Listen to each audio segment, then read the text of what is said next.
Alléluia. Mes frères et sœurs, quand on veut être réel et sérieux avec le Seigneur, ben lui, il ne manquera pas. Tous ceux qui le cherchent de tout leur cœur le trouveront. Et je vous encourage ce matin encore, faites comme si c'est la première fois que vous entendez la parole. Vous pouvez faire ça? Hein? Je répète, même jusque pour tous ceux qui sont en arrière, regardez-moi. Faites comme si c'est la première fois que vous entendez la parole.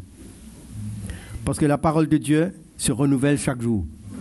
Et Dieu s'adresse dans le présent, avec toi, avec chacun de nous. Et quand vous réalisez que notre destinée dépend de ce qu'on fera avec ce qu'on entend, tout va dépendre de nous, ce qu'on fait quand on entend l'Évangile. Amen. Et je prie que le Seigneur puisse réveiller nos cœurs, nous rendre conscients de sa présence. Vous savez, quand on se tient devant le peuple de Dieu, on ne vient pas là pour vous raconter toutes sortes de choses. On vient dans la crainte de Dieu pour faire sûr que quand vous sortez là, vous entendez ce que Dieu veut pour vous. Donc c'est votre responsabilité de garder vos cœurs, d'ouvrir vos cœurs, afin que Dieu a la chance, si je peux dire, de verser quelque chose dans votre cœur pour vous aider. Amen.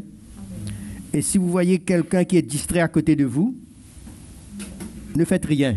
Concentrez-vous ici. Amen.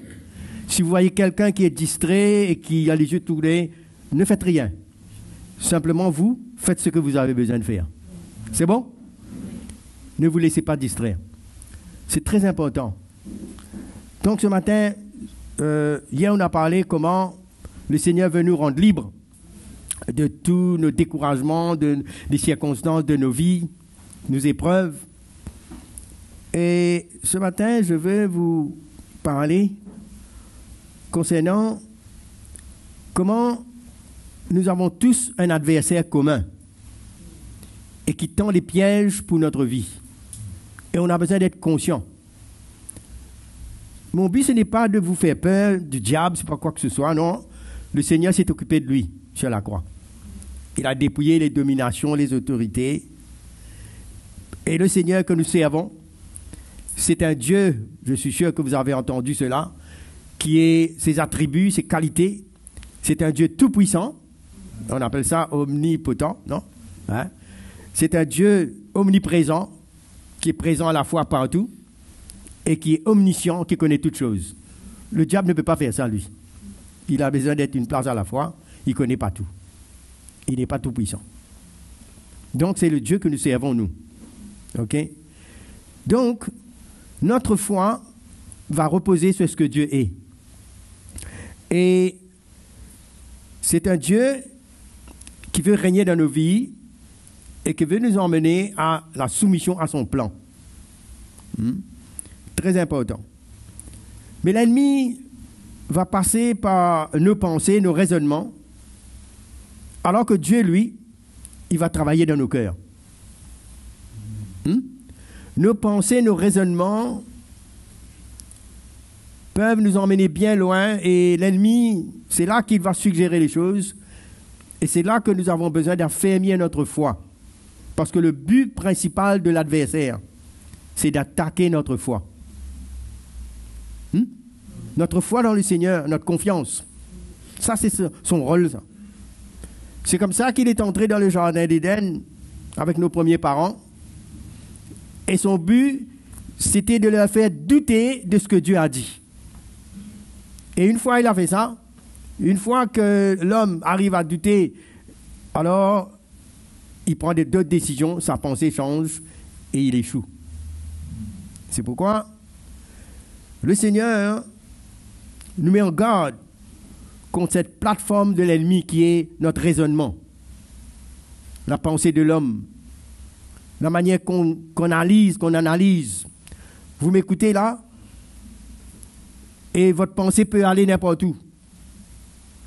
Mais votre cœur a besoin de réagir. Parce qu'il y va de votre éternité, de votre salut, de votre croissance, de votre maturité, de votre progrès. Ce qu'on va faire de la parole de Dieu. On peut écouter et laisser nos pensées, nos raisonnements nous tromper. C'est pourquoi Isaïe a dit, le Seigneur déclare, il dit, quand mes pensées ne sont pas vos pensées et vos voix ne sont pas mes voix. On a besoin d'accepter ça. Depuis petit, on grandit, on a des informations, on est programmé, et voilà qu'on pense d'une telle manière. Vous allez dans une telle famille, le mari, la femme, les enfants ont une façon de penser. Vous allez dans une autre famille ou un autre groupe, peu importe, chacun a ses pensées. Une situation arrive, chacun a son opinion. Hein? Chacun a son opinion, il veut expliquer, et il se croit libre de pouvoir tout expliquer à sa manière. C'est ça qu'il croit qu'est la liberté. Mais notre liberté, c'est de nous aligner avec la parole de Dieu. Non? C'est là où on va grandir. Donc, Adam était en pleine communion avec Dieu, et le diable est rusé, très rusé, et il les a atteints par les raisonnements de leurs pensées. C'est là qu'il va venir. Ils étaient dans la présence de Dieu. Le Seigneur savait que l'ennemi était là, mais ils étaient dans ce jardin, Dieu voulait les éprouver. Vous savez, la manière que Dieu nous a créés, il nous dit que quand il nous a créés, il nous dit faisons l'homme à notre image, à notre ressemblance. C'est une idée, je ne veux pas comparer cela. C'est comme quoi Dieu il est tout puissant, il est grand. Maintenant, il veut créer quelqu'un, il veut créer les hommes qui le ressemblent. Et maintenant, il ne peut pas faire ça comme un robot, comme on construit dans une usine, une voiture ou n'importe quoi. Mais cet être va devenir un être vivant qui va décider, qui va penser, qui va réagir d'une manière à glorifier son Créateur. Right? Il va décider. Dieu nous donne le choix. C'est comme ça qu'il les a mis dans le jardin. Dieu voulait que ces créatures, ces enfants, puissent par eux-mêmes volontairement choisir. C'est pourquoi il a dit, voilà, il y a l'arbre de la connaissance du bien et du mal et tout, choisi. Donc, nous devons faire attention à nos pensées, à nos raisonnements. Et c'est là que l'ennemi est venu. Pour lui dire, Dieu a-t-il réellement dit que tu ne mangeras pas de cet arbre, tout ça. C'est simplement pour lui faire manquer de confiance et de foi dans ce que Dieu a dit. Avec ses mensonges, avec toutes ses suggestions. Et aujourd'hui, le Seigneur nous a donné le pardon, la grâce, la vie éternelle, nous tous qui avons reçu Jésus. Mais ce n'est pas fini. Nous avons besoin de garder nos pensées. C'est là même que l'ennemi va venir séduire maintenant. Se garder des mensonges de l'ennemi, parce que à travers ces mensonges, il touche nos pensées, nos émotions, et nous réagissons. C'est pourquoi nous avons besoin d'affermir nos cœurs dans sa parole, dans sa volonté, continuellement. On ne peut pas chercher une mauvaise pensée, mais par une bonne pensée, comme si raisonner. Le diable aime qu'on raisonne avec lui. On doit simplement se tourner vers ce que Dieu a dit, c'est tout. On ne va pas raisonner. On ne peut pas lutter contre l'ennemi sur son terrain, sur des raisonnements. La Bible nous dit qu'il est le raisonneur de ce siècle. Il va raisonner avec la parole de Dieu. Et c'est quelqu'un c'est un ennemi rusé, il a du toupet. Pour ne pas dire un mot un peu plus fort. Il a du toupet. Il a osé venir tenter le Fils de Dieu. Il a dit, mais si tu es le Fils de Dieu, comme quoi Jésus devait lui prouver maintenant qui il est. Prends cette pierre, fais ça devenir du pain et mange, prouve-toi toi-même. Prends ton indépendance. C'est ça. C'est ce qu'il veut. Pour faire de vous et de moi, de nous, les jeunes et tout, prendre notre vie dans notre main, ne pas dépendre sur ce que Dieu dit et croire qu'on va réussir. C'est pourquoi on doit se méfier et être vigilant des pièges de l'ennemi quand on est un enfant de Dieu. On doit réaliser qu'on a un ennemi qui est jaloux, qui veut tordre les Écritures, qui veut emmener le doute, la rébellion. Et il veut même vous égarer, vous séparer, même des bergers qui vous enseignent, qui prennent soin de vous. Tout ça, il peut faire, lui. Il est là pour voler. Pourquoi le Seigneur dit l'ennemi est venu pour voler, tuer, égorger, détruire? Qu'est-ce qu'il va voler, vous croyez? Une maison vide? Non. Quand il voit que vous vous approchez de Dieu, que vous avez reçu le pardon, la vie éternelle, la grâce de Dieu, la présence de Dieu, il veut voler votre foi. Il veut endommager, il fait beaucoup de désordre, pervertir tout. Et on voit le résultat dans ce monde chaotique où on vit aujourd'hui. Alors, mais le Seigneur veut qu'on puisse fortifier notre foi. C'est dans notre devoir. Pourquoi on écoute la parole de Dieu? Pourquoi on vient à l'église? Pourquoi on veut persévérer? Pourquoi? On veut grandir, non? Mais on a une responsabilité pour pouvoir prendre soin de notre cœur, de notre foi et la nourrir. Le nourrir avec la parole pour que nous puissions être affermis pour faire face à tous les plans de l'ennemi. Notre foi. L'apôtre Pierre, quand il écrit aux chrétiens, il dit, mais comment nous devons être vigilants parce que l'ennemi cherche à dévorer. On va voir tout cela dans les Écritures. Il cherche à dévorer. Et comment on ne doit pas ignorer ses desseins. Ses desseins, ses plans, ses œuvres. Le Seigneur ne nous appelle pas à combattre contre le diable. Jésus a tout fait sur la croix. Il a tout accompli sur la croix. Il a dépouillé les autorités, les dominations. Mais ce qu'il nous demande, c'est de nous équiper pour faire face à ses plans. N'ignorez pas les desseins du diable. Quelque chose se passe devant vous, quelque chose arrive. Dieu veut nous donner le discernement. Qu'est-ce que Dieu veut dedans? Qu'est-ce qui est le plan du diable dedans? Qu'est-ce que c'est? Pour qu'on puisse être affermi. Alors, quand il a abordé Adam et Ève dans le jardin, vous connaissez cela dans Genèse, le chapitre 2, comment Dieu a donné l'ordre à l'homme de manger de tous les arbres, mais sauf l'arbre de la connaissance du bien et du mal. Et il a dit que le jour où tu mangeras, tu mourras. Dieu n'a pas beaucoup d'explications à donner. Allô? Vous savez, Dieu ne donne pas des explications. Il nous conduit. Il nous avertit. Quand on lit la Bible, ce n'est pas pour équiper notre cerveau, notre connaissance par des raisonnements. Non, c'est la révélation de Dieu que nous avons besoin pour comprendre le cœur et le plan de Dieu. Dieu voulait les protéger. Et là, dans Genèse 3, il nous dit que le serpent était, le verset 1er, je vais lire comme ça rapidement, vous connaissez ça. Alors il dit le serpent était le plus rusé de tous les animaux.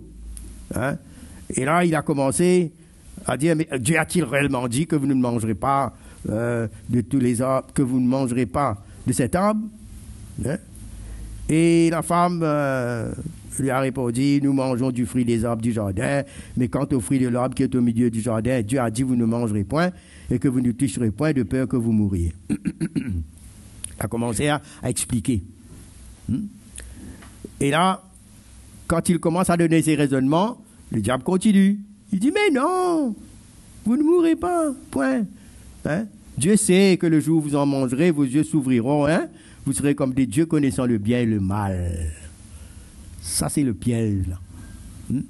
Vouloir promettre à l'homme que tes yeux vont s'ouvrir, promettre une belle vie en dehors de ce que Dieu a dit. Comment les chrétiens, nous avons besoin d'être vigilants. Un mélange. Le diable connaît les Écritures. Il sait ce que Dieu dit, mais il tord les Écritures.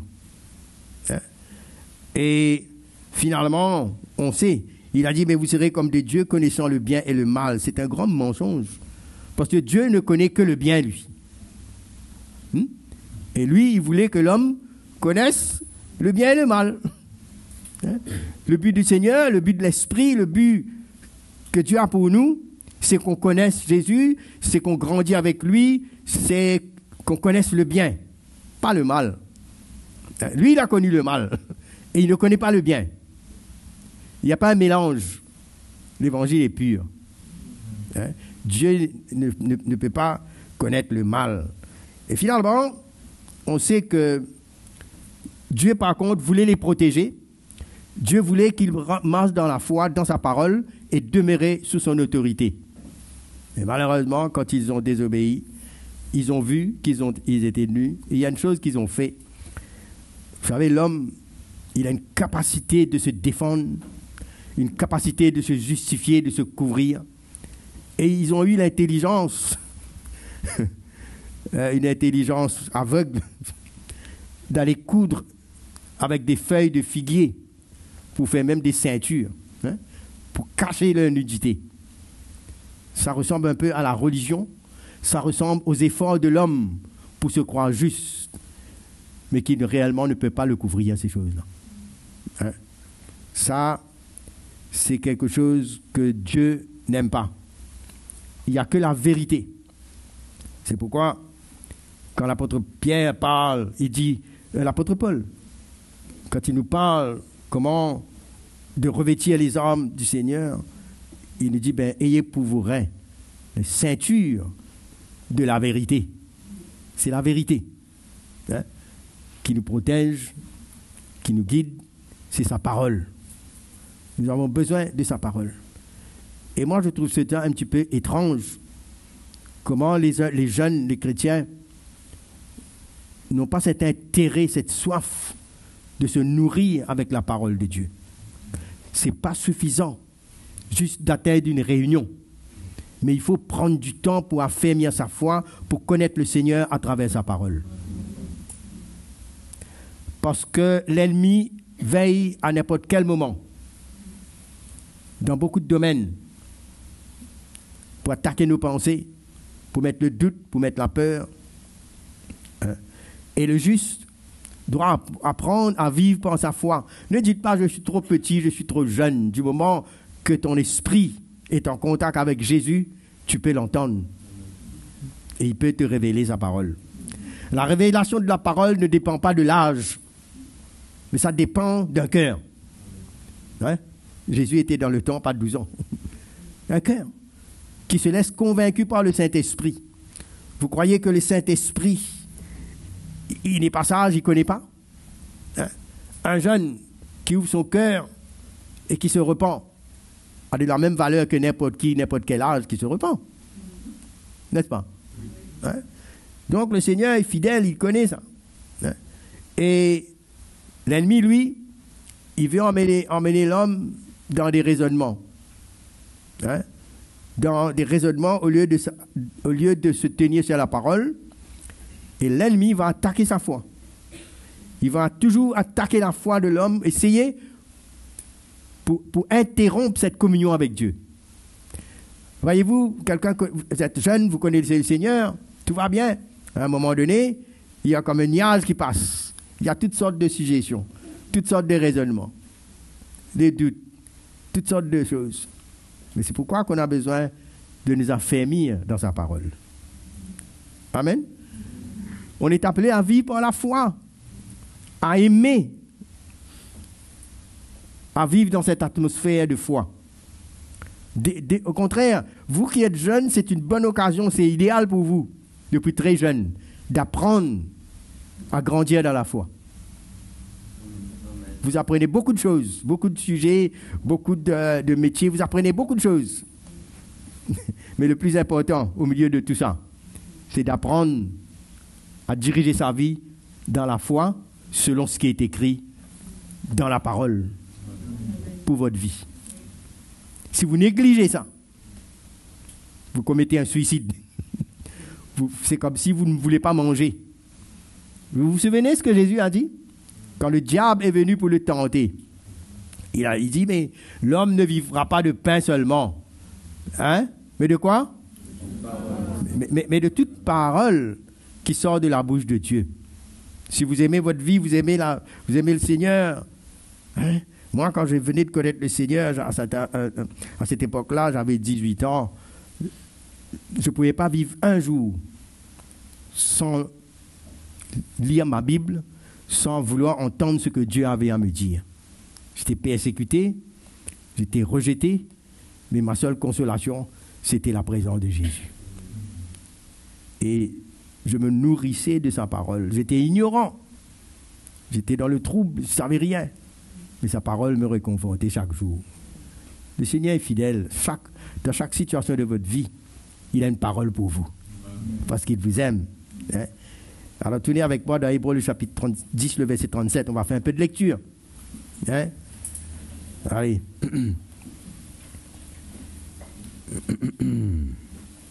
Alors, Hébreux, chapitre 10, le verset 37. Encore un peu de temps.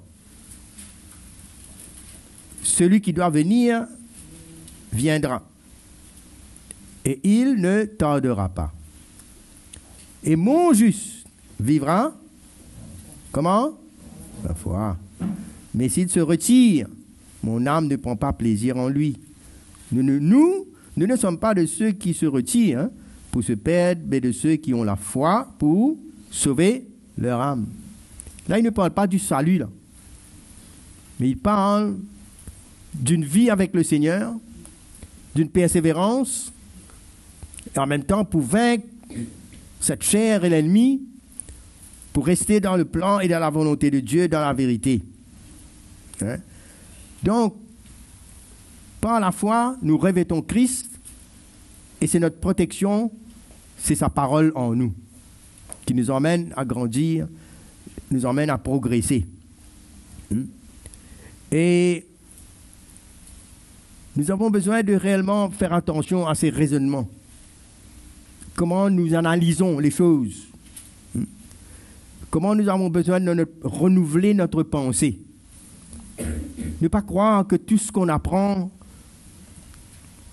dans ce monde, les raisonnements de ce siècle,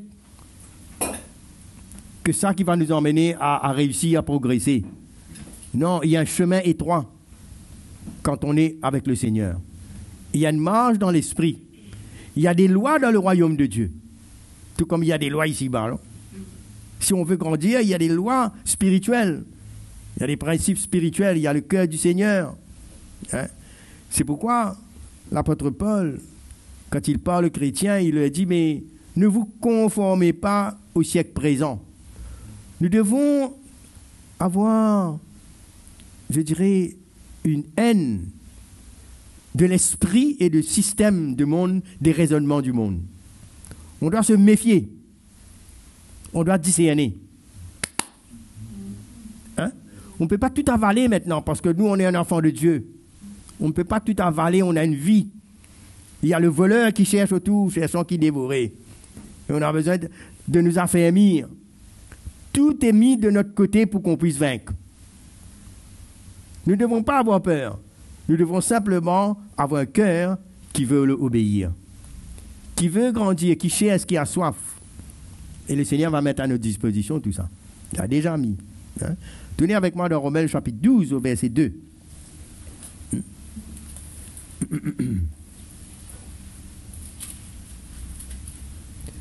Alors, ne vous conformez pas au siècle présent, mais soyez transformés par le renouvellement de l'intelligence, afin que vous discerniez quelle est la volonté de Dieu, ce qui est bon, agréable et parfait. Hein? Vous voyez là? Il dit que nous ne sommes pas appelés à vivre d'après les raisonnements de ce siècle. Conformer veut dire se former selon ce qu'ils sont en train de faire eux. S'adapter à eux. Vous êtes là? On ne peut pas s'adapter à eux. Non. On est différents.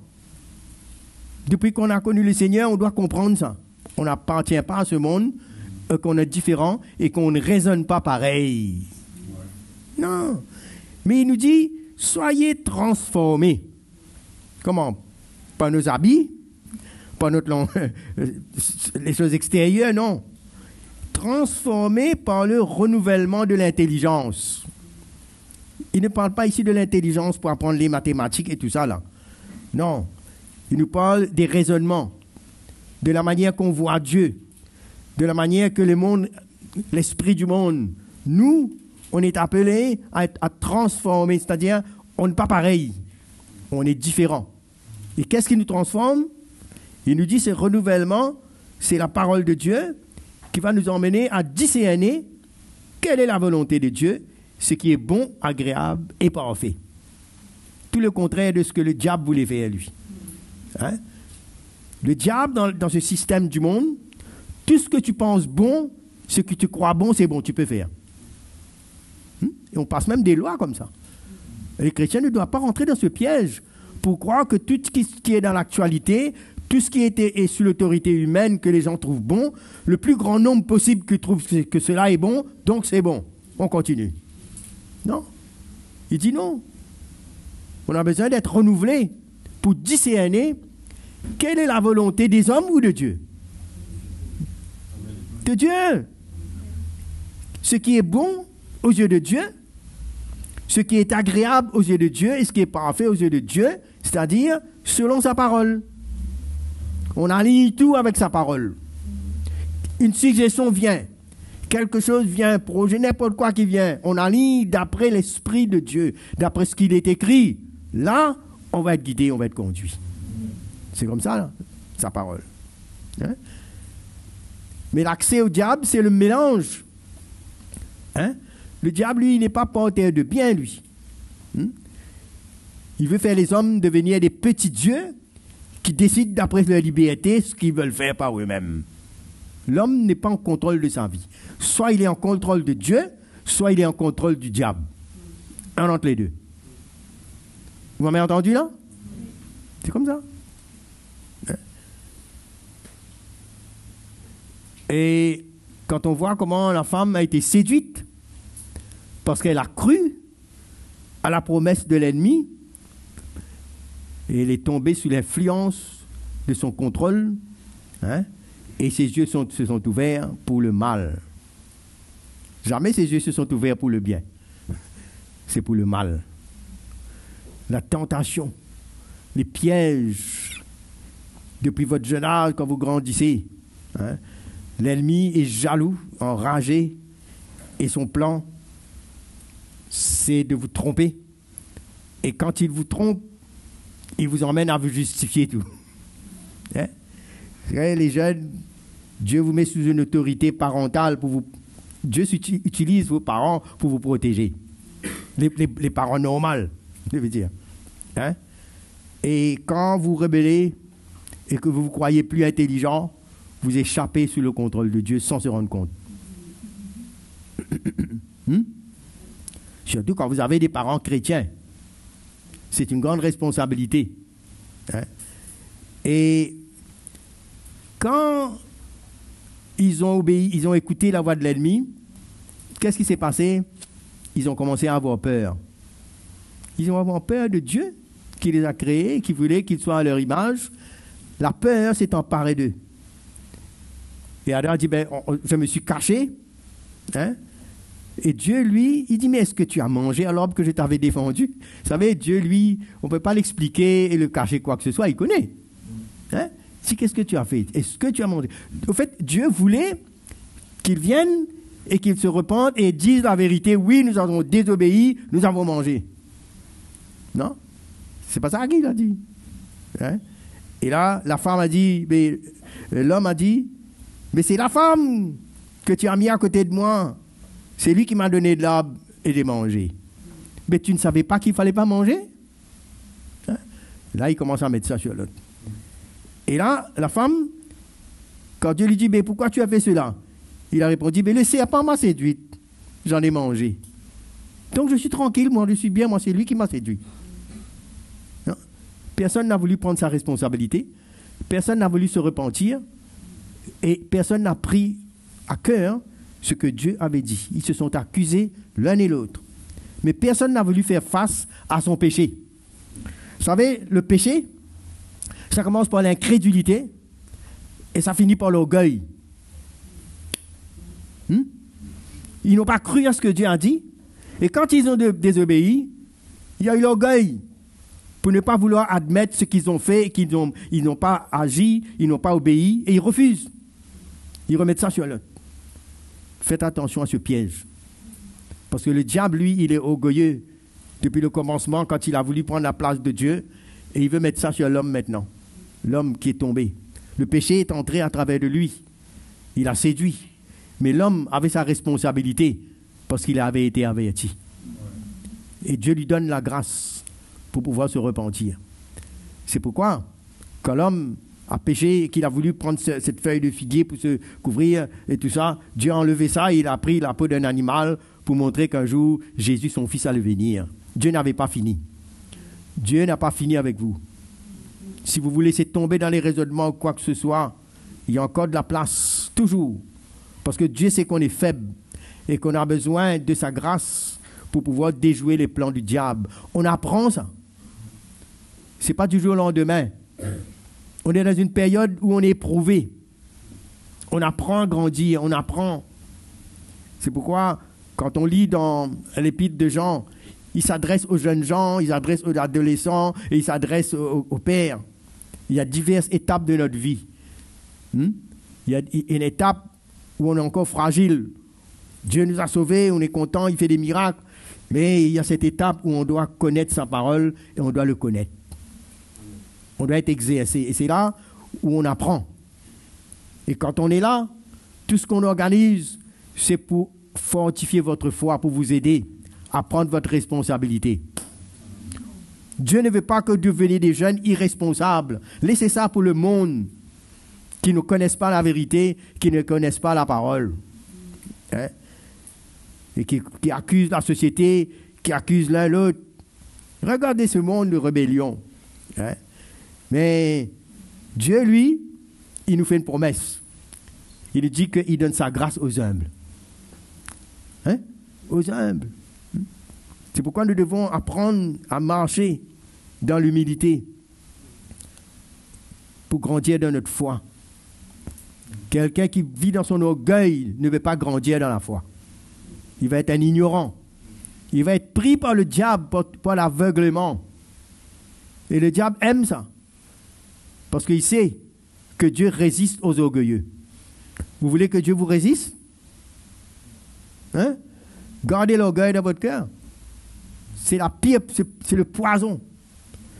Quelqu'un peut avoir chuté, mais s'il a un cœur brisé, il s'humilie. Dieu aura pitié et miséricorde pour lui, parce qu'il est faible.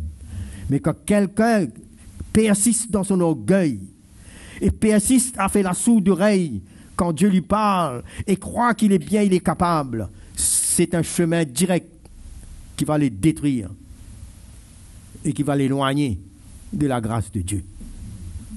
C'est un piège. Et vous savez, l'ennemi, il n'attaque pas directement. C'est petit à petit, dose après dose. Mais il n'arrête pas, lui, il ne dort pas. Même quand il a tenté Jésus, vous croyez que c'est arrêté? J'ai continué à lire cela dans Luc 4, verset 13. Après, il dit, mais à un moment donné, il le laissa pour choisir un autre moment. Il va choisir un autre moment encore. Vous avez vaincu là aujourd'hui. Ne croyez pas que tout est fini. Constamment, on doit veiller. Piège après piège, on doit veiller. Et on a besoin de ne pas avoir une certaine opinion de nous-mêmes, de croire qu'on est capable. Mais je crois qu'à chaque tentation, à chaque épreuve, chaque intervention de Dieu, on doit apprendre et on continue à apprendre encore. On grandit. Donc, on a besoin de se fortifier. Le Seigneur nous appelle à ça. Sa grâce est là. Dans ce combat, Dieu est avec nous, lui. Il est pour nous, il sait ça. Il sait qu'on est faible. Il sait que sans lui, sans sa grâce, on ne peut pas. Mais simplement, il a besoin de voir ce cœur qui a appris à s'humilier, qui a appris à dépendre de Dieu, qui reconnaît, quand on est comme ça, vous savez, c'est pourquoi Jésus dit, mes brebis me suivent. Suivent Jésus. Ça ne veut pas dire qu'on devient parfait, Mais le suivre, c'est toujours avoir un cœur pour reconnaître là où on est passé à côté, pour reconnaître qu'on ne peut pas prendre notre vie dans notre main et raisonner nous-mêmes et croire qu'on va réussir. Mais le suivre, c'est de laisser nos raisonnements, de laisser toute notre propre justice et de venir s'humilier pour qu'il nous relève et qu'on continue. Non? C'est pourquoi quand Jésus, dans toutes ses paraboles, il nous parle de cette brebis égarée, tout ça, il nous parle par ces paraboles concernant notre vie. Parce que le but final, c'est qu'on puisse triompher, non? On fait le progrès, on grandit. Mais on doit arriver à le laisser travailler notre vie pour qu'on puisse avoir sa grâce et qu'on puisse le connaître. Il y a une connaissance que nous avons besoin du Seigneur individuellement. Vous comprenez ça? Une relation personnelle. Et ça se passe dans l'humilité. Vous savez, il faut arrêter de croire que simplement on vient à l'église et là il y a un appel, on vient devant, on vient supplier, on vient, mais on ne prend pas notre responsabilité quand on sort de là. Qui me comprend? Mes amis, hein? C'est comme si on est malade, on nous donne des médicaments, on prend tout, mais après on commence à boire, on mange, on fait n'importe quoi dans le naturel. Mais on sait comment préserver notre santé, non? Mais dans l'esprit, comment on fait? Comment on nourrit notre foi? On a besoin d'avoir cette attitude où on devient responsable pour le connaître. Pas seulement le chercher quand ça ne va pas. Quand il y a quelque chose qui nous gêne, là on va prier. Là on va chercher le Seigneur de sa parole pour qu'il ajuste toutes les choses à notre convenance. Ça, c'est pas une relation, ça. Ça, on prend Dieu comme un enfant de course, comme si tu dois faire ça pour moi, tu dois faire ça pour moi. C'est une mentalité mondaine. Mais connaître Dieu, c'est de vouloir savoir qu'est-ce qu'il veut de ma vie. C'est de vouloir m'aligner à sa parole. Vous voyez, comme David, il passait son temps à louer Dieu, à être dans sa présence. Et le jour, quand il fallait... Bon, il parlait des loups qui venaient dévorer le troupeau, comment il les déchirait et tout ça, il parlait de tout ça. Et après, quand un jour, il a fallu venir devant Goliath qui insultait le peuple de Dieu, son cœur battait pour Dieu. Il avait une relation. Un homme comme ça, vous ne pouvez pas la battre facilement. Hein? Parce que lui, dans le secret, il avait sa relation avec Dieu. On reconnaît facilement un jeune qui a sa relation avec Dieu. On n'a pas besoin de faire beaucoup de bruit pour ça. Quand il traverse dans l'épreuve, même s'il tombe, il va apprendre à se relever. Par l'attitude de son cœur, on va savoir. C'est pas quelqu'un qui est parfait, non? Non. Mais quelqu'un qui a la crainte de Dieu dans son cœur, qui vit par la foi, qui ne vend pas son droit d'aînesse, qui sait qu'est-ce qu'il veut, parce qu'il a une touche de Dieu dans sa part. Il a un maître. Il n'est pas déréglé. Il ne vit pas dans la rébellion. Hein? Il a une autorité sur lui. Quelqu'un qui marche par la foi réelle. Il sent l'autorité de Dieu sur sa vie. Amen. Je vous demandais de fixer vos yeux sur moi. Parce que je vois des yeux qui tournent autour. J'aime que les yeux soient sur moi quand je parle. Vous comprenez? Alors, comment c'est important pour nous de rester dans cette attitude pour fortifier notre foi, hein? Pour pouvoir nous équiper, pour que Dieu puisse nous faire grâce. Hein? Il va de notre vie. Si on est distrait, si on prend les choses à la légère, mes amis, croyez-moi, l'ennemi n'attend que ça. Hein? Il n'attend que ça pour dévorer. Hein? Tournez avec moi. Il faut que vous lisez ça dans 1 Pierre, chapitre 5, le verset 8. Hein?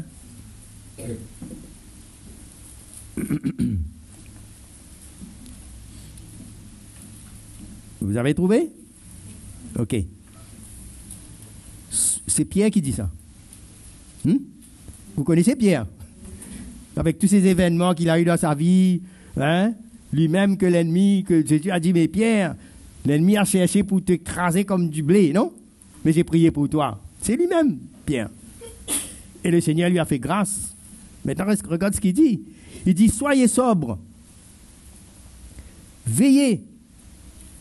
Votre adversaire, le diable, rôde comme un lion rugissant, cherchant qui il dévorera. Résistez-lui avec une foi ferme, sachant que les mêmes souffrances sont imposées à vos frères dans le monde. Vous voyez, tout n'est pas automatique. Si il n'avait rien à faire, de toute manière, le diable n'allait pas pouvoir les dévorer. Il n'aurait pas dit ça. Non? Pourquoi il dit soyez sobre, soyez vigilants? Parce qu'il y a une possibilité qu'il dévore quelqu'un.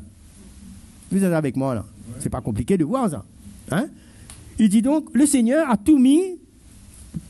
Le Seigneur est tout puissant, il est là. Mais il nous dit, vous devez être vigilants. C'est la même chose qui s'est passé dans le jardin. Dieu dit, voilà, il y a cet arbre, il y a ça, tu ne mangeras pas, sinon tu mourras. Fais attention. Non? C'est un peu ça là. Faites attention. Combien d'entre nous est-ce qu'on fait attention? Ou bien on est négligent, on vit comme on veut. On pense comme on veut, on fait ce qu'on veut. Et puis on croit qu'on va grandir dans la foi, on va avoir la victoire. Mais non. Il dit, votre adversaire, le diable, lui, il ne joue pas lui. Hein? Il dit, il rôde comme un lion rugissant, cherchant qui il dévorera. Qui vous croyez qu'il va dévorer? Hein? Celui qui ne prend pas du temps pour s'affermir dans sa foi. Celui qui joue, celui qui est distrait, celui qui veut se mélanger au monde, celui qui veut se justifier, celui qui veut continuer dans sa rébellion, celui qui va traiter à la légère la parole de Dieu, ben là, il va dévorer. Non? Et la manière qu'il dévore, c'est pas comme nous pensons. Hein? Lui, il dévore à petit feu. Négligence après négligence. Désobéissance après désobéissance. Ouais. C'est comme ça qu'il fait, lui. Sous tapis, vous n'allez pas le sentir même. Vous comprenez, le diable? Vous n'allez pas le sentir même. Si vous sortez en dehors de la parole, il cherche, il cherche qui va dévorer. Il prend son temps. S'il peut prendre 3 ans, 2 ans aussi, il peut attendre lui. Ah oui, il a une certaine patience diabolique, enfin, je peux dire ça, pour dévorer quelqu'un. Croyez-moi, il voit la tendance de quelqu'un, il attend dans un tournant. Il dit continue, il ajoute encore. Continue à négliger, continue à te moquer de la parole, continue à faire ce que tu veux. Il veut te laisser lui. Après, hein? Je vais vous donner un exemple. Vous savez, Judas, qui était avec les 12 disciples, lui, son problème, c'était l'argent. Hein? Hein, il était avec les disciples. Les 12, il a été choisi tout. Hein, on peut être choisi, mais si on ne veille pas. Hein? Imaginez-vous, Judas, chasser les démons, prier pour les malades, tout ça, il a fait lui. Hein? Il assistait, écoutait tous les messages de Jésus, tout. Mais seulement, il aimait l'argent. Il y a un dicton, il y a quelque chose qu'on dit comme si dans le monde chrétien, en anglais ça dit glory, gold and girls, non? 3G. Hein? En français, ça fait gaffe. La gloire, l'argent et les femmes. Et puis vous allez changer un peu, faire comme vous voulez. Il y a des pièges, la chair. Hein? Alors quand on joue avec ces choses-là, et qu'on ne met pas le Seigneur devant et qu'on marche dans la foi, il a ses plans, lui, bien friand. Alors Judas, lui, il aimait l'argent. Mais il est arrivé que... Souvenez avec moi, regarde cet épisode, vous allez comprendre comment le diable agit, lui. C'est vrai que Judas, ben, c'était écrit, il fallait qu'il trahisse Jésus même, de toute façon. Mais regardez dans Jean 12, le chapitre 12, verset 4. Ça nous montre un petit peu, quand on écoute la parole de Dieu, quelle est notre attitude. Même quand un serviteur de Dieu nous reprend, nos parents, quelle est notre attitude quand Dieu veut nous protéger? Vous n'allez pas entendre Dieu descendre d'en haut avec un micro pour vous dire, non, Dieu se sert de ses serviteurs, non? Vous êtes avec moi là? Alors là, à cette époque-là, Jésus était là avec eux. Merci. Un de ses disciples, le verset 4, un de ses disciples, Judas d'Iscariote, fils de Simon, celui qui devait le livrer, dit, pourquoi n'a-t-on pas vendu ce parfum 300 deniers pour le donner aux pauvres? C'est parce qu'il y avait une femme qui avait répandu le parfum, etc. Vous allez lire après. Mais regardez ces raisonnements. Il disait cela, non qu'il se mit en peine des pauvres, mais parce qu'il était voleur Il aimait l'argent, lui. Et que tenant la bourse, il prenait ce qu'on y mettait. En dessous du tapis. Hein? Mais Jésus va le reprendre. Parce que lui, vous savez, il vient avec un certain raisonnement. Là, il essaie de tromper Jésus, tout là. Comme si là, il fait les bonnes œuvres pour donner aux pauvres, tout. Vous savez, le mensonge, là, ça peut s'envelopper d'une belle rosette, tout ça, le mensonge. Le diable, lui, il veut toujours faire passer le mensonge comme la vérité, tout. Avec un grand sourire, tout. C'est ça, le diable, lui. Hein? Il est un séducteur. Là, maintenant, il dit, mais on aurait pu donner ça aux pauvres. Mais Dieu connaissait le motif dans son cœur qui était caché. Et Jésus dit, laisse-la garder ce parfum pour le jour de ma sépulture. Vous avez toujours les pauvres avec vous, mais vous ne m'avez pas toujours. Mais si Judas avait pris ça d'une bonne manière, il aurait compris et il aurait quand même réalisé que son état n'était pas bien, qu'il a dû rectifier cela. Mais je crois qu'il a mal pris ça. Et finalement, ce qui était dans son cœur, l'argent, regardez où ça l'a emmené. Hein? Et ça l'a emmené dans une situation, si nous voyons dans Jean le chapitre 13, là, Jean nous dit, au verset 2, pendant le souper, lorsque le diable avait déjà inspiré le cœur de Judas d'Iscariote, fils de Simon, le dessein de le livrer. Vous avez vu? Hein? Donc le diable, il avait fini d'inspirer maintenant Judas le dessein de livrer Jésus. Parce qu'il y a des choses qui se sont accumulées dans sa vie. Cet amour de l'argent, il n'a pas même écouté la réprimande de Jésus et il a fini par livrer Jésus. C'est vrai que ça aussi, Dieu a permis tout ça pour que son plan se réalise. Mais ça est écrit pour nous montrer comment, quand on s'abuse par des faux raisonnements, on se trompe nous-mêmes. Hein? Et vous savez, des fois, les chrétiens, non seulement les diables veulent les tenter, les séduire, mais eux-mêmes, ils donnent un coup de main au diable tout. Par leur raisonnement. Par un cœur tordu. Et ils s'autodétruisent eux-mêmes. Il est arrivé à un point où maintenant l'ennemi l'a inspiré, son cœur. Son cœur s'est endurci. Vous savez comme c'est dangereux ça? Un cœur qui est arrivé à être inspiré par le diable pour livrer Jésus. Vous croyez qu'un chrétien marche comme ça, le diable l'inspire un coup, le trappe et il fait quelque chose comme ça? Non. Il a médité, il a ouvert son cœur à l'injustice, à l'amertume, rebelle à la réprimande de Jésus. Tout ça, pendant des années. Pendant des années, on s'obstine, on croit qu'on a raison, on doute, on se permet de se justifier son péché, on continue. Ce sont les pièges de l'ennemi qui alourdit le cœur d'un chrétien, mes frères et sœurs. Vous me suivez? Hein? Quand on ne veut pas la correction, on ne veut pas, on se croit capable, l'orgueil qui prend, on se détruit sans se rendre compte. Hein? Il est arrivé à un moment donné, frère, il est arrivé à livrer le Seigneur. C'est pourquoi on ne doit pas laisser le diable avoir avantage de nous. C'est vrai. On doit connaître notre adversaire. On doit comprendre comment il agit. C'est pourquoi l'apôtre Paul, quand il écrit, hein, et dans 2 Corinthiens 2, 11, il dit, afin de ne pas laisser à Satan l'avantage sur nous, quand nous n'ignorons pas ses desseins. Hein? Faut pas ignorer. Il est là, il se cache. C'est comme il a fait, hein, en se déguisant comme un serpent, hein, et il vient avec des faux raisonnements. Non? Dans notre projet, dans tout ce qu'on a, dans tout ce qu'on veut, parce qu'on cherche le plan de Dieu, on veut discerner où est-ce qu'on est à l'abri, où on est ouvert à tout raisonnement. Hein? Dans nos relations dans l'Église. On communie avec n'importe qui sans savoir qu'est-ce qu'il veut, où est sa marche, s'il a donné son cœur au Seigneur, s'il veut aller plus loin, on communique n'importe quoi.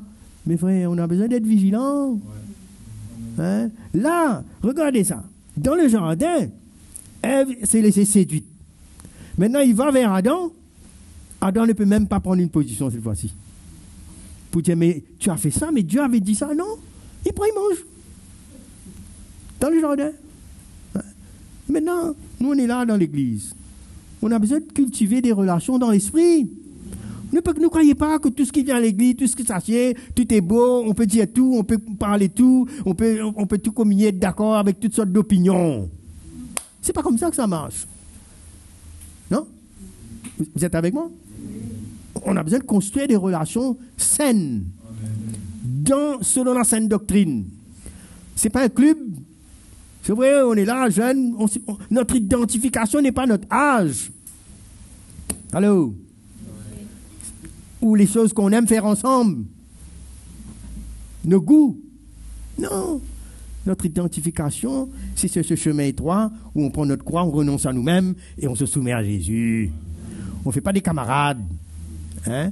On a des relations spirituelles. Frères et sœurs. Dans le respect. Pour s'entraider. Pour grandir dans la foi. Alléluia. On se respecte. Hein? On doit se respecter pour pouvoir être un instrument pour encourager la foi de l'autre. Non? Hein? Exhortez-vous les uns les autres, il dit non? Hein? C'est ça. Veillez sur nous-mêmes. Hein? Pour qu'on puisse dans la foi grandir. Hein? C'est comme ça qu'on puisse servir le Seigneur, prendre soin des uns des autres. Hein? Pour que finalement, la parole de Dieu est établie en nous. On devient un sujet d'encouragement pour les autres. Jusqu'à quel point on est des hommes et des femmes de la parole. Hein? Ou simplement on suit des mouvements. C'est bien. Moi, je ne sais pas combien de fois je suis venu ici pour des camps de jeunes. C'est bien. Mais mon but, je crois que dans nous tous les anciens, c'est pas seulement de réussir des jolis camps. Ah non, c'est de voir des générations établies dans la parole pour pouvoir vaincre. Ce matin, on était en train de parler avec les anciens, Jocelyn, tous les frères Joseph et tout ça, on est en train de causer ensemble. Je suis venu ici depuis très longtemps. Je dis, mes frères, si tous ces chrétiens qui ont entendu la parole depuis le temps, depuis les années 85 qu'on connaît avec le ministère apostolique. Mais si tous ces chrétiens-là pouvaient rester dans l'église, aller persévérer, ben où on allait mettre ces gens-là? On aurait eu un méga church, non? C'est Jocelyn qui dit on aurait eu un méga church. Qu'est-ce qui s'est passé? Combien ont persévéré? Qui a créé tout ce désordre?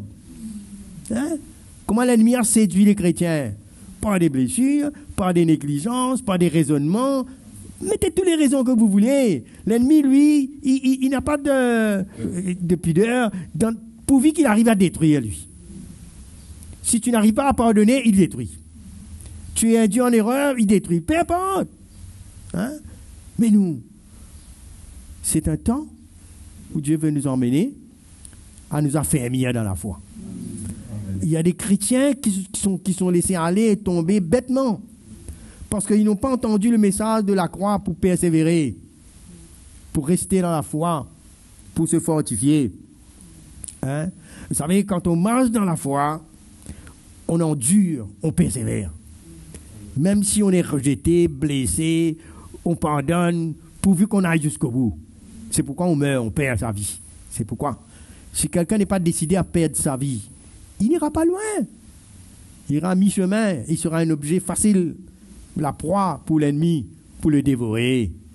Hein? C'est pourquoi c'est important de s'humilier et de laisser cette croix nous prendre. Ce sera la garantie pour nous qu'on va pouvoir aller plus loin. Hein? Vous savez, vos parents, certains de vos parents sont en train de pleurer devant le Seigneur pour vous. Gémir pour vous. Pas parce qu'ils veulent savoir combien d'argent vous allez gagner, quelle carrière, mais ils sont en train de pleurer pour vous, pour savoir si vous allez réussir à terminer la course, rester fidèle avec le Seigneur. Ou bien vous allez être pareil comme ce monde, hein? Ce monde séduit, perverti. Hein? Demain, si le Seigneur a un plan pour vous, que vous vous mariez, est-ce que ça va se terminer par un divorce? Hein? Quelle est la garantie si l'évangile n'est pas établi parmi vous? Quel genre de chrétienté vous allez offrir à la société? Vous avez pensé à tout ça? Le dessein du diable, c'est de détruire votre témoignage. Vous avez commencé bien. Combien de jeunes on a vu se lever? J'en ai vu des, je ne sais plus si des centaines, combien, Jocelyn, tous les frères. Hein? Ouf, on a vu naître vos parents. On les a présentés au Seigneur, certains. On les a mariés devant le Seigneur. Certains ne sont plus là. Disparus à cause des plans désastreux de l'ennemi. Et nos cœurs saignent quand on voit ça. Moi, je ne peux pas. Quand je vois un jeune qui se lève, que j'ai connu leurs parents, qu'on a emmenés au Seigneur, et ils se lèvent, hein, et que je vois l'ennemi les détruire, je vois ces jeunes qui se lèvent et qui ne connaissent pas Dieu, qui vivent par leur raisonnement dans la rébellion, qui aiment imiter le monde, alors que Dieu, dans un plat d'or, leur a offert la vie éternelle, le salut, la vérité. Ils rejettent. C'est triste. Triste à pleurer. Hein? Alors que Dieu a tout mis pour que vous puissiez être préservés. Nos enfants ne sont pas faits pour le monde. Non. Nos enfants sont faits pour le royaume de Dieu, pour grandir dans la sainteté, dans l'humilité, dans la grâce de Dieu. Je ne suis pas en train de parler de perfection, moi. Je suis en train de parler dans la crainte de Dieu. Apprendre à grandir, à devenir des soldats pour Jésus. Alléluia. Vous êtes une génération où le Seigneur... On est tout près, là. Hein? On est tout près, là. C'est une génération qui va lever comme les bras du Seigneur, comme le sel et la lumière de la terre et la lumière du monde, pour faire briller l'évangile, pour que le monde puisse voir la différence entre un peuple que Dieu a créé et mis à part. Hein? Une génération, comme le Seigneur nous dit, si quelqu'un est en Christ, il est une nouvelle créature. Vous êtes de cela? Non? Et le diable est jaloux. Il faut comprendre quand vous êtes tenté de vous rebeller, de faire toutes ces histoires-là, tous ces cinémas-là. N'oubliez pas qu'il y a un adversaire qui est en train d'essayer de vous dévorer. Ne lui rendez pas la vie facile pour vous dévorer. Résistez-lui. Vous avez vu ce qui est écrit là, non, là? Hein? Il dit, résistez-lui avec une foi ferme. Ça veut dire se réveiller, avoir une résistance. Il y a des jeunes qui n'ont même plus de résistance. Ils ne veulent plus résister, ils se laissent emporter. Mais non, résiste. Hein? Résistez-lui avec une foi ferme. Replonge vers la parole de Dieu. Réécoute les messages de l'Évangile, parce qu'il y va de ton avenir spirituel, de ta foi. Hein? Le dernier jour de ta vie. Dans quel état tu seras? Est-ce que tu seras dans cet état de grâce où la foi aurait triomphé dans ta vie? Hein? C'est important, la foi. Jeune, ta foi est plus précieuse que l'or. Ouais. Prends soin de ça. Vous êtes le peuple le plus heureux du monde parce que vous avez connu Jésus, l'Évangile. Qui va vous donner, qui va remplacer ça? Hein? Vous allez laisser le diable vous séduire pour faire croire qu'il y a l'herbe plus verte ailleurs? Quelle herbe qu'il y aura? Pierre lui a dit, il a dit à Jésus, mais à quelle autre irions-nous? Tu as les paroles de la vie éternelle. Vous ne devez pas être un peuple qui vit dans la peur. Vous devez être un peuple jeune qui est reconnaissant d'avoir entendu l'Évangile. Moi, je vous dis, j'étais né dans une atmosphère religieuse, dans les ténèbres, mélangé avec la religion, la sorcellerie, toutes sortes de ténèbres. J'étais troublé. Un jour, ma grand-mère était décédée, alors moi j'ai eu peur, j'étais très petit, je ne sais, mais je dis où elle est allée, et quand je meurs, où je vais aller? J'ai grandi, j'ai joué au foot, même que j'ai joué au foot, à un moment donné, je pense, mais si je meurs ce soir, où je pars? Toutes sortes d'angoisses, toutes sortes de choses. Vous avez déjà pensé à ça, vous? Hein? Mais là, Dieu m'a fait grâce un jour. J'ai entendu l'Évangile, j'ai pas cherché ça. Qu'est-ce que j'ai fait? Dieu m'a choisi dans sa grâce, au milieu de tous mes amis. Hein? Et là, j'ai pu connaître le Seigneur dans sa grâce. Le diable voulait me détruire. Depuis ma naissance, le diable voulait me détruire. Ma maman, quand j'ai accouché, elle avait une crise. Hein? Et elle était près de mourir. Le Seigneur a permis que je vive et qu'elle vive aussi. Tout ça, savez-vous, il y a des choses qui se passent dans votre vie que vous ne savez même pas. Où Dieu vous a protégé sans que vous les cherchiez. Pourquoi vous êtes encore là? c'est parce que le Seigneur veut que vous grandissiez avec lui. Hein? Et là, il nous dit, la victoire qui triomphe du monde, c'est notre foi. Nous sommes appelés à vaincre, à grandir, à apprendre, à exercer nos doigts à la bataille, non? À résister contre les plans de l'ennemi, contre ses mensonges. Hein? Apprenez à résister, apprenez à discerner. Quand il vous ment, tournez-vous vers l'évangile. Hein? Tournez avec moi dans l'Apocalypse, je vais presque terminer. Là. Une jeunesse qui est éveillée.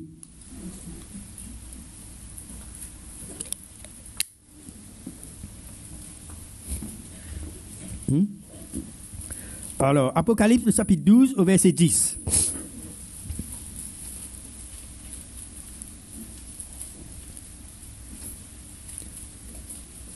Et j'entendis dans le ciel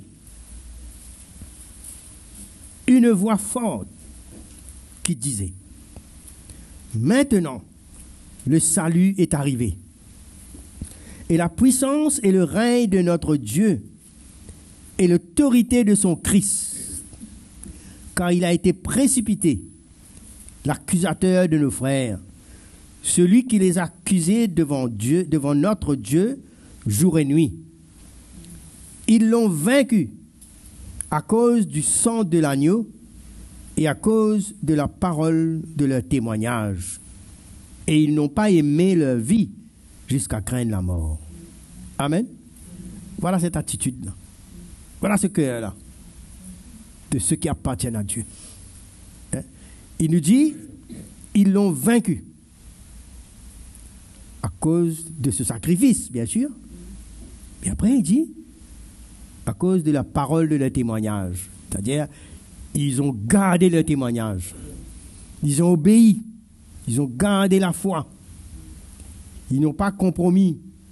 Ils ont défendu l'évangile au prix d'être rejetés. Il dit, ils n'ont pas aimé leur vie jusqu'à craindre la mort. C'est-à-dire, ils n'ont pas gardé leur vie.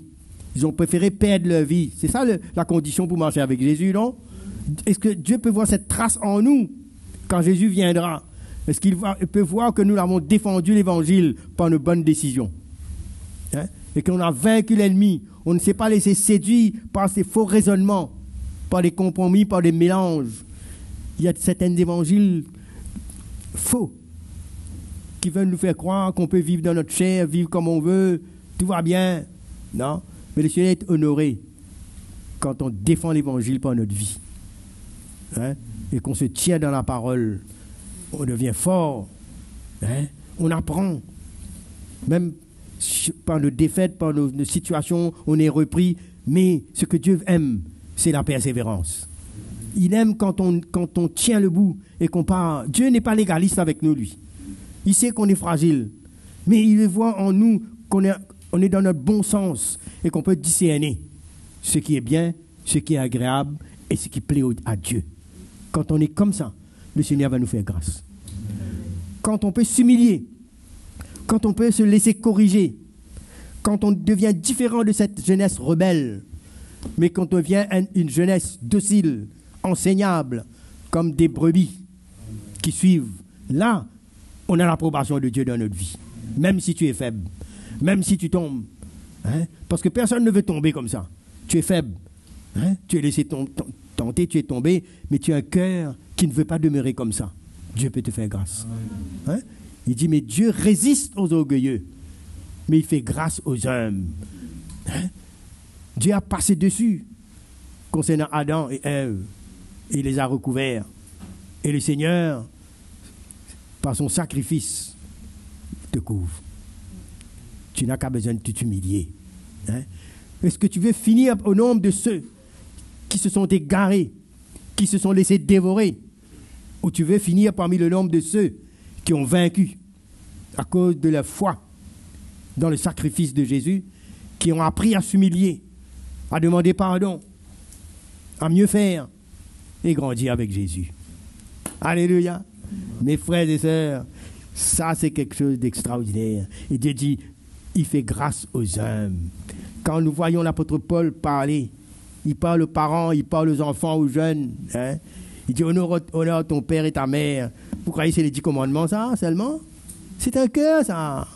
C'est un cœur qui honore Dieu. Si vous aimez Dieu, comment vous pouvez mépriser l'autorité que Dieu a mise sur vous en tant que vos parents? Respectez-les. Même si vous avez un parent qui ne connaît pas le Seigneur, mais s'il vous donne des directives concernant vos responsabilités, obéissez-les. Respectez-les. C'est une protection pour vous. Hein. Même s'il est inconverti, mais s'il a un cœur pour prendre soin de vous, pour vous enseigner comment vous habiller, comment parler, écoutez-le. Dieu est en train de vous protéger. Même l'autorité, quand ça vous donne des bons conseils qui n'est pas contre Dieu, soumettez-vous, écoutez. Dieu vous protège.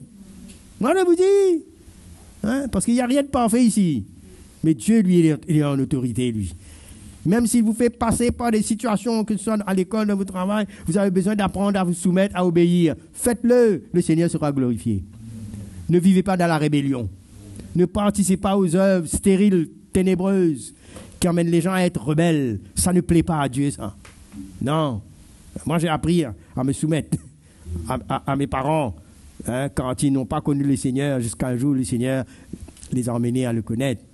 Mais, vous savez, Dieu, il est juste. Il a un cœur. Il ne détruit pas, il ne désorganise pas ce qu'il a fait, lui. Nous qui connaissons le Seigneur, nous avons besoin de discerner ce qui est bien, ce qui est agréable et qui plaît au Seigneur. Ah, quand vous faites ça, le Seigneur va vous honorer. Vous n'avez pas besoin de faire une prière magique, c'est pas comment, pour que Dieu vous bénisse. La bénédiction vous poursuivra quand vous honorez la parole de Dieu et que vous vous soumettez. Vous avez un cœur qui marche dans la foi et qui craint Dieu et qui honore sa parole. Dieu, sa bénédiction vous accompagnera. Alléluia. Ah, moi, je suis content de vous dire ces choses. Je vous parle des choses que j'ai vécues, que beaucoup on a vécues. C'est honorable. Mais le diable, lui, il n'a rien d'honorable avec lui. Lui, il va vous précipiter à faire ce qui est mal pour juste un moment, pour votre plaisir, pour votre chair. Mais après, le reste, c'est la condamnation totale. Destruction. N'oubliez pas, on a un adversaire qui rôde. On a besoin d'être vigilant. Hein? Affermissez votre foi pour pouvoir le résister, pour que votre vie soit une réussite. Dieu veut que votre vie soit une réussite. Dites ça à vos frères ou vos soeurs qui sont à côté. Dites, Dieu veut que ta vie soit une réussite. Tournez maintenant à côté droite si vous avez... Dites-lui ça. Alléluia. Alléluia. Ah, je vous dis. Hein? C'est ça qu'il veut. Hein? Mais je ne vous dirai pas de dire à votre voisin que l'ennemi, ce qu'il veut, c'est ta destruction. On n'a pas besoin de dire ça, nous. Non. On a besoin de voir ce que Dieu veut. Ils l'ont vaincu par le sang de l'agneau et par la parole de leur témoignage. Allez, mettez-vous debout ce matin. Alléluia. Gloire à Jésus.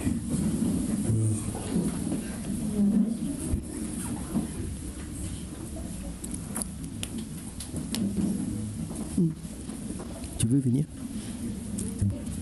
Okay. Alléluia. Oh Jésus. On va dire merci au Seigneur ce matin. Alléluia. On accepte sa parole. Qui a besoin de se repentir ce matin? Hein? Ah ben oui. On a tous besoin de se repentir. On a tous besoin de s'humilier, non? Hein? Et on ressent l'amour de Dieu pour nous ce matin. Hein? Il n'est pas en train de nous condamner, au contraire. C'est un Père qui nous avertit. Il va toujours nous avertir. Hein? Parce qu'il sait qu'on a un adversaire. Jésus, son Fils, est venu sur cette terre. Il a été tenté. Hein? L'ennemi voulait l'avoir, mais il a vaincu le diable. Et il dit, prenez courage, j'ai vaincu le monde. Hein? Il dit maintenant, la victoire qui triomphe du monde, c'est votre foi.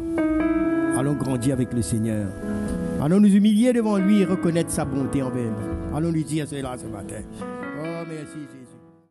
Alléluia. Avant que le frère Jocelyn vienne pour continuer, il a des choses à vous dire. C'est juste dans mon cœur de vous dire cela, de la part du Seigneur. Il y a certains jeunes, je ne sais pas combien vous êtes, que pendant que le Seigneur est en train de parler à vos cœurs, et bien dans la grâce de Dieu, avec ce cœur qui est attendri dans l'évangile, allez vers vos parents. Certains de vos parents ont pleuré sur vous. Allez simplement pour honorer le Seigneur. répandre vos cœurs devant eux. Le Seigneur va vous bénir pour ça. Que le Seigneur vous bénisse.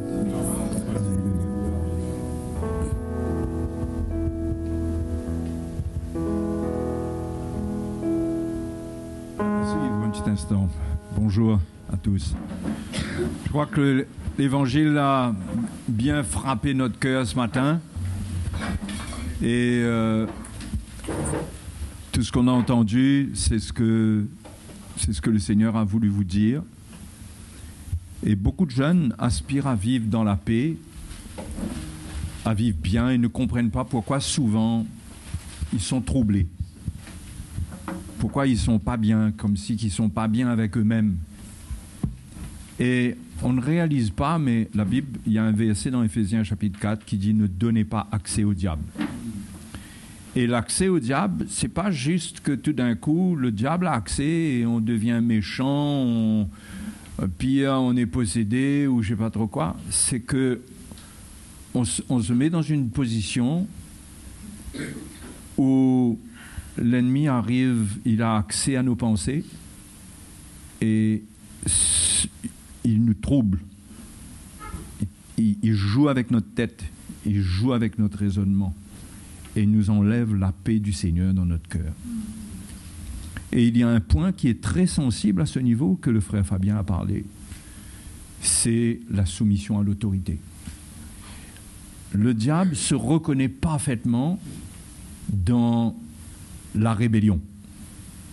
C'est un domaine qu'il maîtrise. Et il reconnaît ceux qui portent ça dans leur cœur. Et ceux qui manifestent cela sans scrupule, sans se repentir, et qui vivent avec ça. Et quand un jeune vit avec ça, il vit dans le trouble. Il ne peut pas vivre dans la paix. Il est accessible à la tentation, il est vaincu par les choses du monde, et c'est à cause de cet accès qui est donné à l'ennemi, parce qu'il y a une chose que le diable ne peut pas outrepasser, c'est l'autorité. L'autorité, c'est l'ordre de Dieu. Personne ne peut toucher à ça. Et quand un jeune est soumis à l'autorité, il y a une protection très spéciale sur sa vie. Et il y a beaucoup de troubles qui ne viennent pas, il y a des tentations qui n'ont pas de force. Ça ne veut pas dire que absolument on ne tombe jamais, mais ça n'a pas la force que ça a lorsqu'on est rebelle.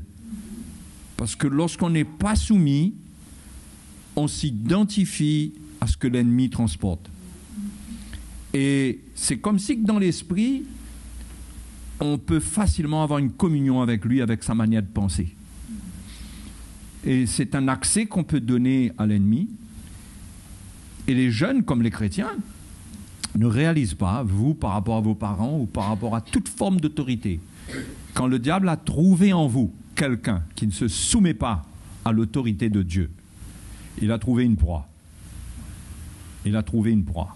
Et il va travailler au travers de votre rébellion, au travers de le fait de... La rébellion, c'est questionner ce que l'autorité dit. Remettre en question, dans l'attitude. C'est pas que l'autorité a toujours raison, mais dans l'attitude, c'est une attitude qui s'oppose, qui n'est pas d'accord. Et ce genre d'attitude, ça donne accès à l'ennemi, je suis convaincu, dans la vie de beaucoup de jeunes. Ça donne accès au diable.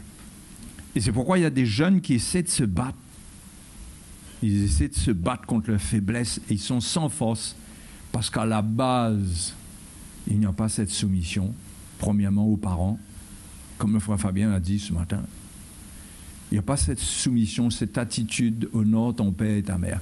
Et vous savez, la promesse est en relation avec ce que je suis en train de vous dire. C'est afin que tu aies des jours heureux, que tu vives longtemps sur la terre. Afin que tu sois heureux. Que tu sois heureux. Oui. C'est-à-dire que tu aies la paix dans ton cœur. Que tu sois bien. quand tu n'as pas cette attitude d'obéissance, de soumission aux parents, tu es facilement troublé. Il n'y a pas besoin de grand-chose pour que l'ennemi te déstabilise, parce que tu es le terroir même qu'il cherche pour planter ses graines. Et la rébellion, c'est des graines, les graines de rébellion, c'est des graines qui poussent très vite. Ça fait réagir, ça donne toutes sortes d'attitudes, mais parfois ça prend du temps. Et c'est pourquoi les jeunes, la question de la soumission à l'autorité, c'est un point très sérieux. C'est un point pour vous que vous ne pouvez même pas réaliser. Et imaginez à quel point c'est sensible dans l'esprit. Lorsque le diable vous trouve insoumis, vous ne savez pas tout ce qui peut s'engager contre vous. Vous ne savez pas à quel point votre état même dépend de cela. C'est pourquoi je m'associe à la prédication ce matin pour vous dire de considérer cela très sérieusement et d'avoir une repentance à ce niveau où par la repentance, vous affirmez dans l'esprit. La repentance, c'est une expression qui porte des fruits dans l'esprit, dans le monde spirituel, qui fait reconnaître un cœur, qui rejette le péché, qui rejette la rébellion, qui ne veut pas de cela. Et ça, c'est suffisant pour le Seigneur mettre un terme à certaines luttes qui existent en vous. Parce que dans le monde spirituel, les choses agissent vite. Quand il y a une repentance, l'action du mal cesse. Le diable ne peut plus passer. Quand il y a une persistance, l'ennemi continue à travailler. Et moi, je veux vous encourager, si vous êtes là dans ce camp, pour chercher vraiment l'œuvre du Seigneur. Vous ne pourrez pas trouver l'œuvre du Seigneur et en même temps ne pas vous repentir et continuer et penser que de toute façon vous avez raison, que de toute façon ceci, de toute façon cela. Et vous savez quoi? Le diable vous donnera de plus en plus d'arguments pour devenir encore plus rebelle, pour encore plus questionner, encore plus remettre en question, parce que ça va gâter votre cœur et ça ne permettra pas à la parole de Dieu de produire ses fruits dans votre vie. Donc, c'est important pour vous ce matin de comprendre le dernier bout que le frère Fabien a parlé là, de s'assurer qu'on restaure notre relation avec l'autorité parentale, premièrement. Mais ça peut être l'autorité à n'importe quel niveau. Mais premièrement, de restaurer l'autorité parentale, pas chercher à avoir une bonne relation avec papa, maman, pas venir dire, ouais, moi je veux avoir une relation avec vous, je veux. Non. Restaurer par une repentance. Par une repentance, si vous reconnaissez que vous avez été rebelle, que vous avez dit des choses qui sont encore présentes dans l'esprit. Il faut que Dieu nous éclaire. Dieu veut nous donner de l'intelligence et de la sagesse spirituelle. Parce que nos paroles, ça court dans l'esprit. Hein? C'est comme des petits oiseaux qui s'envolent, qui ne meurent pas. Et dont l'ennemi se sert. La Bible dit même dans l'Ecclésiaste, ne maudis pas le roi dans ta chambre, de peur que l'animal ailé prenne ça et aille avec. Vous voyez comment nos paroles, nos attitudes sont puissantes pour se retourner contre nous, pour nous détruire. Moi, je vous encourage à avoir une repentance, une vraie repentance. Que Dieu vous donne la lumière pour comprendre que ce n'est pas juste une histoire que, ouais, papa, maman, on trouve des choses à faire, ouais, mais on ne connaît pas mon papa, on ne connaît pas ma maman, on ne connaît pas quoi elle a dit. C'est à vous de tenir ferme sur le terrain de la soumission à l'autorité, de savoir que c'est l'autorité de Dieu, que ça se respecte. Les hommes de la Bible qui ont triomphé, qui ont persévéré, même David pour entrer dans le plan de Dieu, il savait que Saül était roi.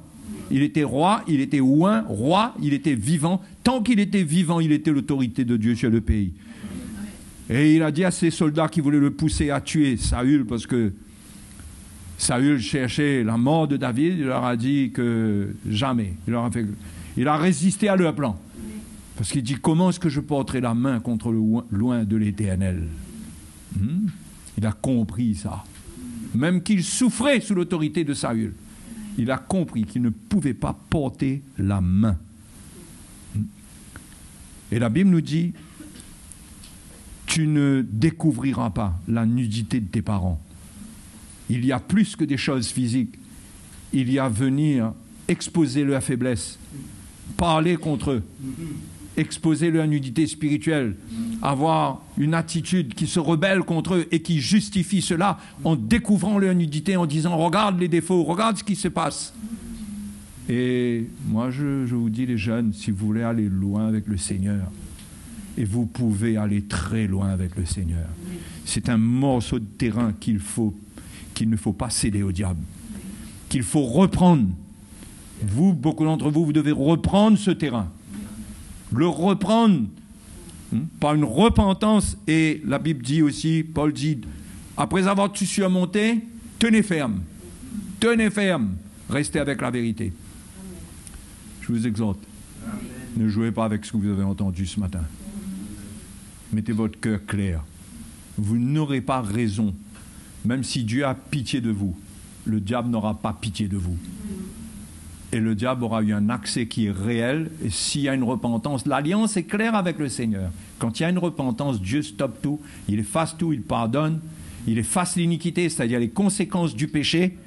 Il efface, il met un mur entre l'ennemi et nous, et il n'y a pas de possibilité qu'on soit poursuivi, qu'on subisse les conséquences de nos paroles et de nos actes quand il y a une repentance. Ça, c'est la nouvelle alliance, c'est puissant, c'est très simple. Dieu ne demande pas des choses compliquées. C'est pourquoi je vous dis, si vous savez que vous avez débordé à quelque niveau que ce soit avec vos parents, ou même avec l'autorité de l'Église, ou même avec l'autorité, ça peut être à n'importe quel niveau, que vous savez que vous avez défié l'autorité, vous devez vous repentir. Parce qu'il y a peut-être des traces dans l'esprit qui vous poursuivent encore. Il n'y a pas de malédiction, mais c'est vous-même qui semez.